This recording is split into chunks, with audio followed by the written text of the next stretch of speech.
whirlwind. Let's keep going. Let's move our world towards less impunity and more accountability, less inequality and more justice, less uncertainty and more opportunity. The people of the world are looking to us, and succeeding generations will look back on us. Let them find us on the side of the United Nations Charter, on the side of our shared values and principles, and on the right side of history. And I thank you.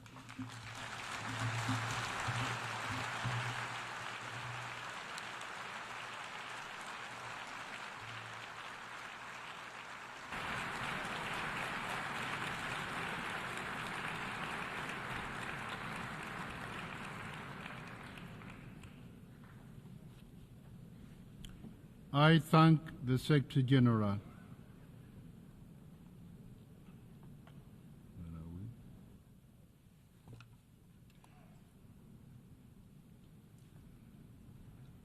The Assembly will now turn to Agenda Item 8, entitled General Debate.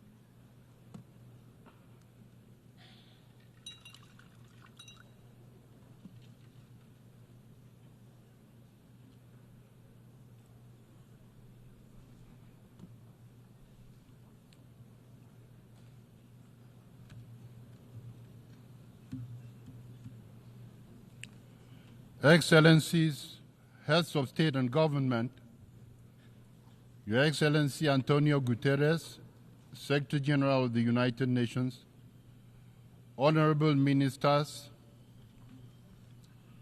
distinguished delegates, ladies and gentlemen, good morning. I extend a heartfelt welcome to the delegations from member states, observers, and esteemed guests. It is my profound honor and privilege to welcome you to this august hall for the general debate of the 79th session of the General Assembly. Before I proceed, I would like to recognize the presence here today of 9 of my predecessors, past presidents of the General Assembly. Although barely 2 weeks in the job, I can already appreciate the challenges they navigated through. The general debate remains one of the world's most inclusive, representative, and authoritative platforms for global reflection and collective action. This year, the urgency of our task cannot be overstated. We are falling behind in our pursuit of the Sustainable Development Goals. I am informed that with just 5 years to go, less than 18% of the goals have been achieved. Also, the climate crisis is no longer a distant threat. It is here now, ravaging ecosystems and dismantling the livelihoods of entire communities. Conflicts rage from the Middle East to Ukraine, from Haiti to South Sudan, leaving in their wake death, destruction, and immense suffering. I call for an immediate ceasefire in all these conflict settings. For almost a year now, the people of Gaza and Israel have been caught in a spiraling cycle of conflict and retribution. I take this opportunity to call for an immediate ceasefire for the Hamas-Israel war, the unconditional release of hostages, and for all parties to abide by international law, including international humanitarian law, and work towards a just and lasting solution grounded in the United Nations Charter, relevant resolutions, and international law ensuring dignity for both Palestinians and Israelis. Indeed, only a two-state solution can end the cycle of violence and instability, ensuring peace, security, and dignity for both Palestinians and Israelis. Excellencies, we should be coming together for peace and the well-being of our citizens. We should not divert essential resources into military stockpiles, fueling an arms race never before seen since the Cold War era. Nuclear weapons continue to be a threat to humanity and to our planet. A nuclear war must never be fought. Conditions for their use or accidental explosion must always be avoided. We call for urgent measures for the abolition of these tools of the annihilation of the human race and our environment. Old hatreds rooted in prejudice and ignorance persist, and new divisions arise where none should exist. In the recent past, mistrust among states has grown steadily, complicating prospects for peaceful settlement of interstate disputes. It is time to invest more in building trust and practicing dialogue. Constant dialogue is a powerful weapon for all governments have in their hands. Trust and dialogue are integral parts of our human dignity and precondition for lasting peace and security. Excellencies, gender equality remains a distant goal as many women and girls around the world continue to be denied their basic rights, justice, and opportunities. Globally, we witness a troubling regression in the protection of human rights and human dignity. Millions remain trapped in poverty, their lives restricted by forces beyond their control. Forced labor and modern slavery, extending even to young boys and girls of school age, are an insult to human dignity. They must be combated in every society at all times. Excellencies, there is an urgent need to reform the international financial system as too many countries remain burdened by crippling debt, forced to choose between servicing loans and improving the lives of their citizens. Meanwhile, the digital divide continues to widen, cutting off entire populations from the tools needed to succeed in the 21st century.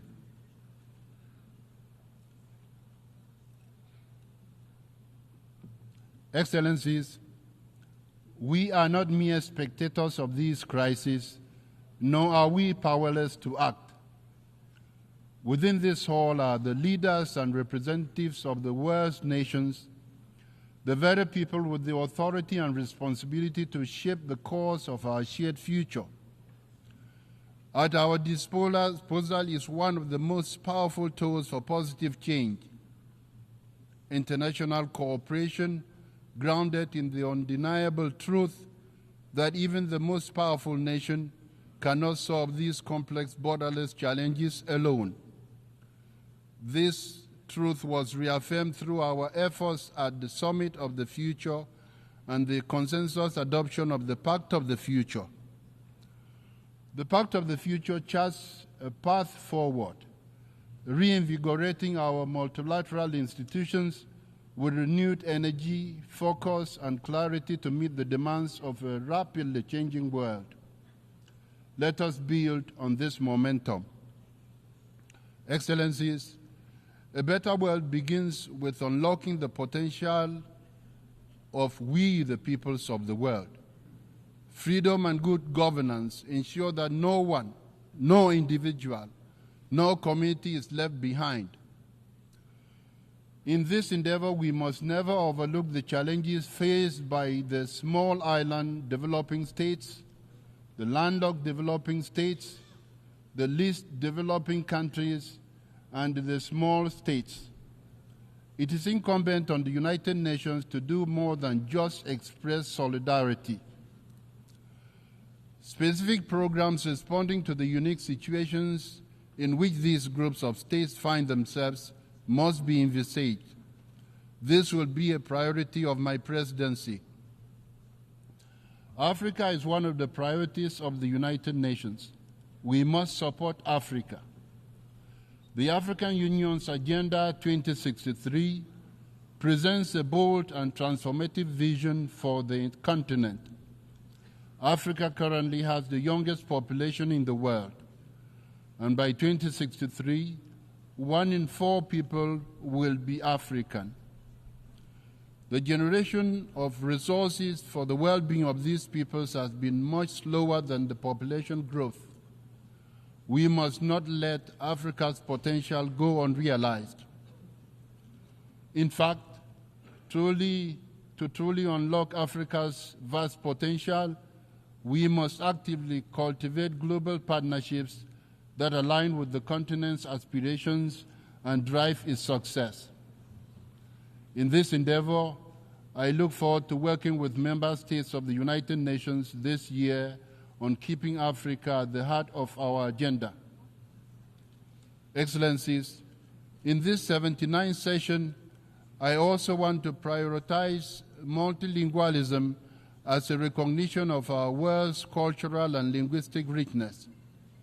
We understand that the multitude of languages, cultures, and perspectives should not be viewed as a source of division, but as a wellspring of strength. Excellencies, we anticipate a very successful high-level week. In addition to the recently concluded Summit of the Future and this ongoing general debate, several critical high-level events are expected to take place. These include the high-level event on microbial resistance, the high-level meeting on addressing the existential threats posed by sea level rise, and the high-level plenary meeting to commemorate and promote the International Day for the Total Elimination of Nuclear Weapons. Throughout the 79th session, we will address the urgent issues of our time. While we may not agree on every issue, we all share the same fundamental goal: to build a better world for everyone, everywhere. Here today are representatives from 193 member states, each embodying our collective aspirations, each guided by a shared vision. The path ahead is difficult, fraught with obstacles that may at times seem insurmountable, but they are not impassable. We have the tools, the knowledge, and the collective will to overcome these challenges if we act together with courage and conviction. Thank you.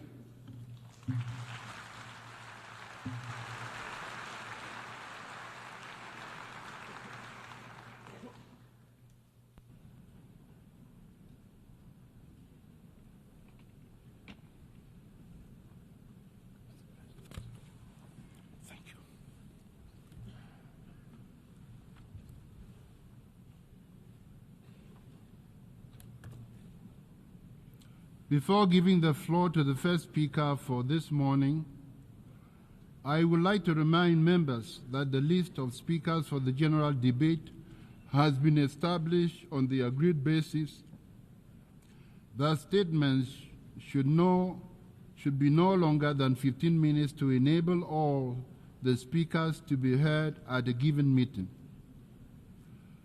Within this time frame, I would like to appeal to speakers to deliver their statements at a reasonable pace so that interpretation into other official United Nations languages may be provided properly. I would also like to draw your attention to the decision taken by the General Assembly at previous sessions, namely, that the practice of expressing congratulations inside the General Assembly Hall after a speech has been delivered is strongly discouraged. After delivering the statements from the rostrum, speakers are invited to exit the General Assembly Hall through room GA 200, located behind the podium, before returning to their seats. May I take it that the General Assembly agrees to proceed in this manner? It is so decided. Finally, I should like to draw the attention of members that during the general debate, official photographs of all the speakers are taken by the Department of Global Communications. Members interested in obtaining these photographs are requested to contact the Photo Library of the United Nations. The Assembly will hear an address by His Excellency Luis Inácio Lula da Silva, President of the Federative Republic of Brazil. I request protocol to escort His Excellency and invite him to address the Assembly. Muito bem.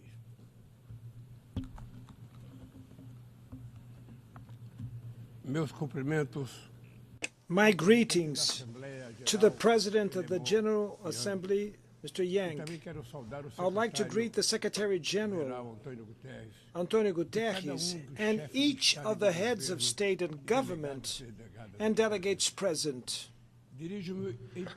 I'd like to address specifically to the Palestinian delegation who is taking part in this opening session for the first time, albeit as an observer member.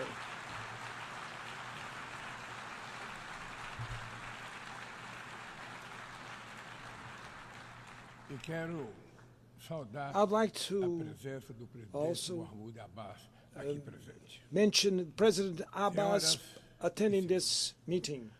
Ladies and gentlemen, the day before yesterday, here in this very plenary, we adopted the Pact for the Future. Its difficult approval shows the weakening of our collective capacity for negotiation and dialogue. Its limited scope is also an expression of the paradox of our time. We walk around in circles between possible commitments that lead to insufficient results.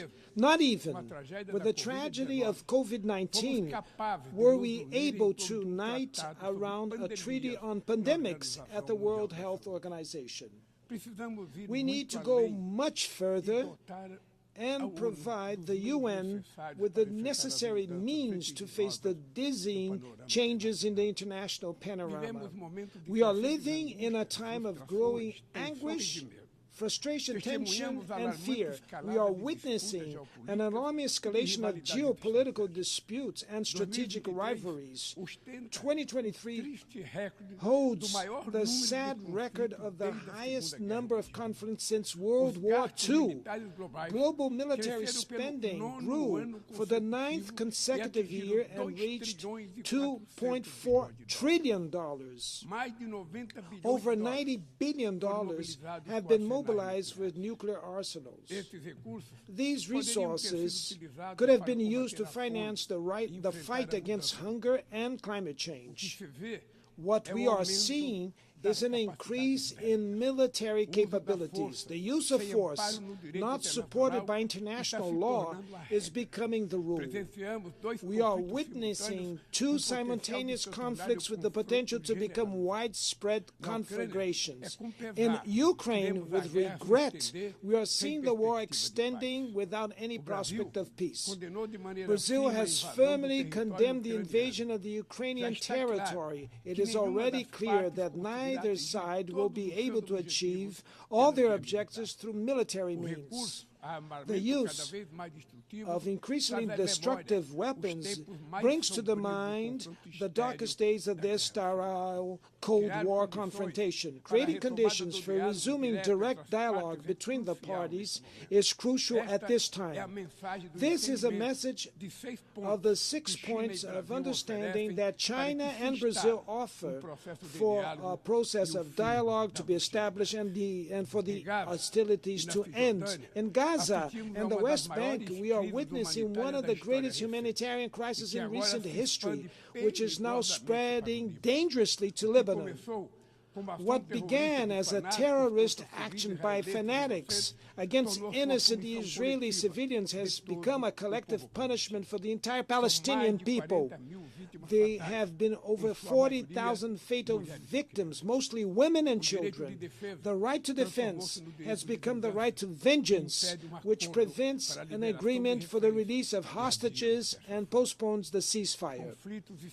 Forgotten conflicts in Sudan and Yemen are causing excruciating suffering to nearly 30 million people. This year, the number of people in need of humanitarian aid in the world will reach 300 million.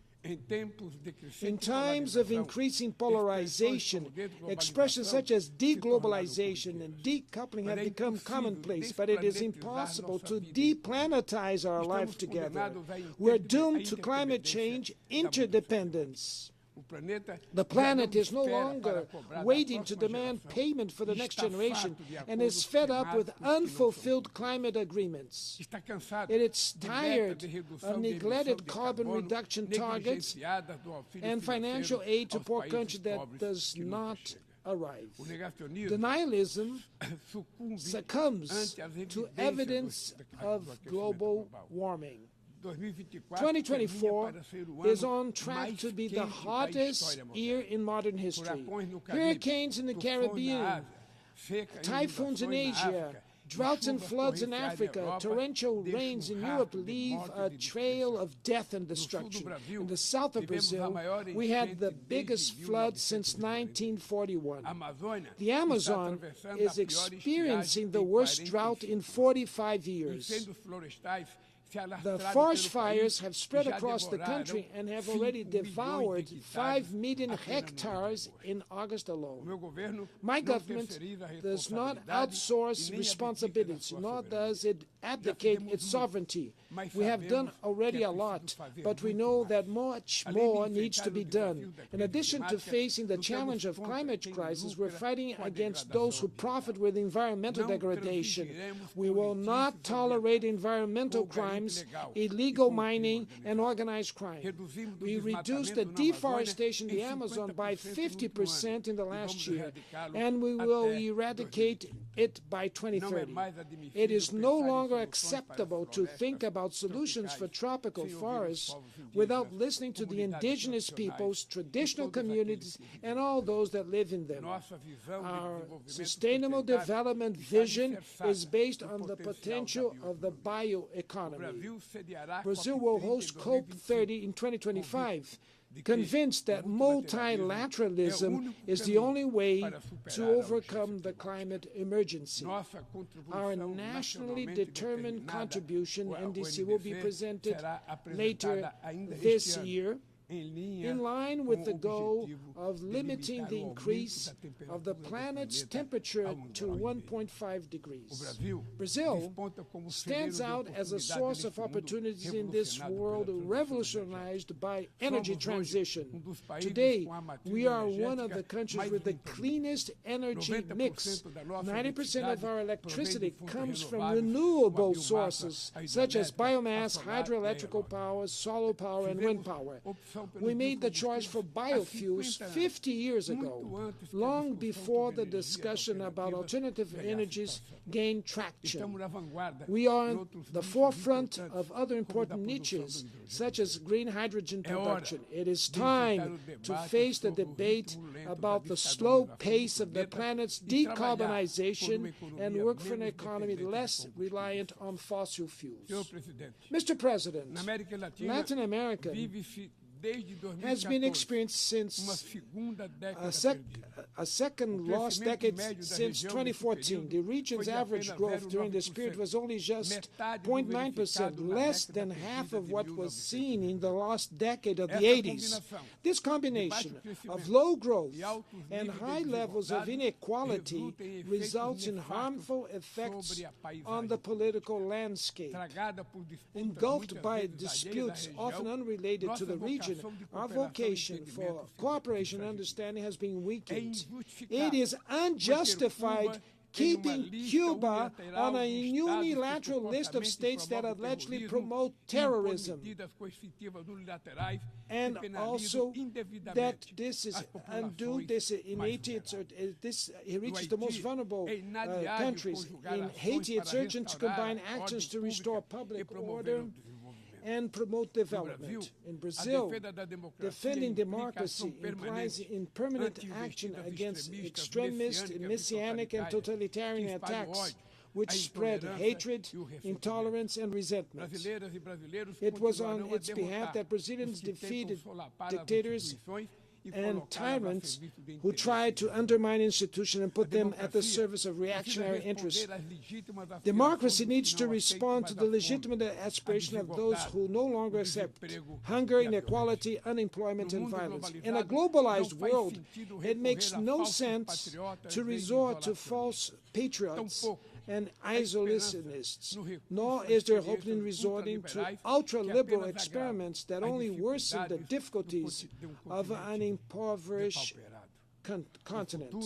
The future of our region depends above all on building a sustainable, efficient, and inclusive state that tackles all forms of discrimination. A future which is not intimidated by individuals, corporations, or digital platforms that consider themselves above the law. Freedom is the first victim of a world with no rules.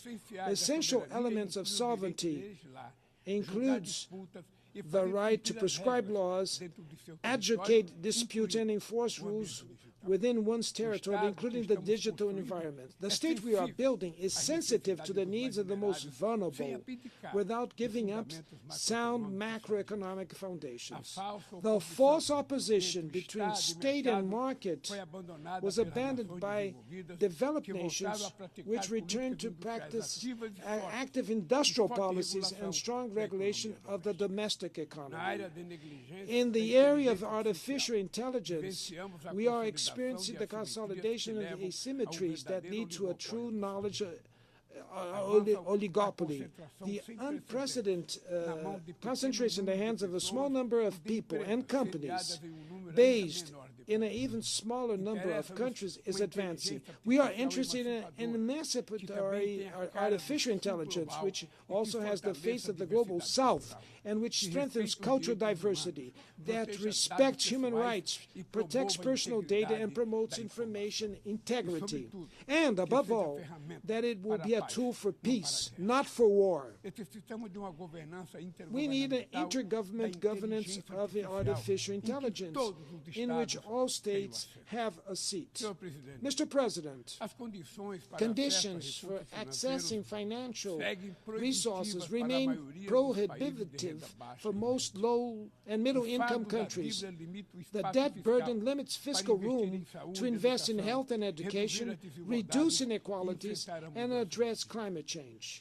African countries borrow at rates up to 8 times higher than Germany and 4 times higher than the United States. It's a Marshall Plan in reverse, in which the poorest finance the richest. Without greater participation of the developing countries in the management of the IMF and the World Bank, there will be no effective change. While the Sustainable Development Goals lag behind, the world's 150 largest companies have collectively made up to $1 trillion in profits over the last 2 years. The fortunes of the top 5 billionaires have more than doubled since the start of this decade, while 60% of humanity has become poor. The super rich pay proportionally much less tax than the working class. To remedy this anomaly, Brazil has insisted on international cooperation to develop minimum global taxation standards. The data released by FAO 2 months ago on the state of food insecurity in the world is shocking. The number of people going hungry around the world has increased by more than 152 million since 2019. This means that 9% of the world's population, 733 million people, are undernourished. The problem is severely severe in Africa and Asia, but it also persists in parts of Latin America. Women and girls make up the majority of people facing hunger in the world. Pandemics, armed conflicts, climate events, and agricultural subsidies from rich countries are increasing the scope of this scourge. But hunger is not just the result of external factors. It arises above all from political choices. Today, the world produces more than enough food to eradicate it. What is missing is for conditions to be created so that food may be affordable. This is my government's most urgent commitment: end hunger in Brazil, as we did in 2014. In 23 alone, we lifted 24,400,000 people out of a condition of severe food insecurity. The Global Alliance Poverty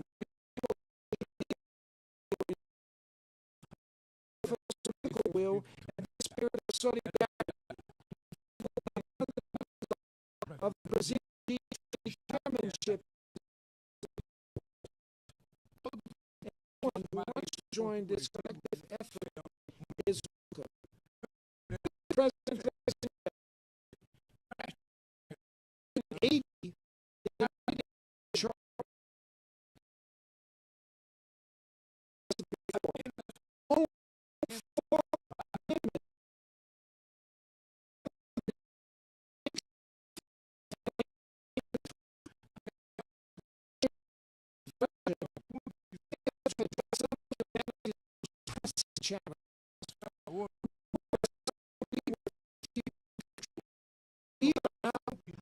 193 countries, several countries, African continents, were under colonial rule, had no say over there is no gender balance in the highest positions. The position of Secretary General has never been held by a woman.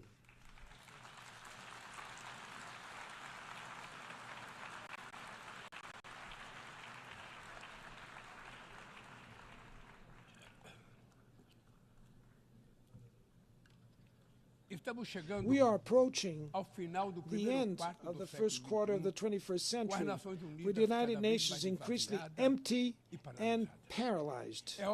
It is time to react vigorously to this situation, restoring to the organization the prerogatives that derive from its status as a universal forum. One-off adjustments are not enough. We need to think about reviewing and revising the Charter comprehensively. The reform should include the following goals: transforming the Economic and Social Council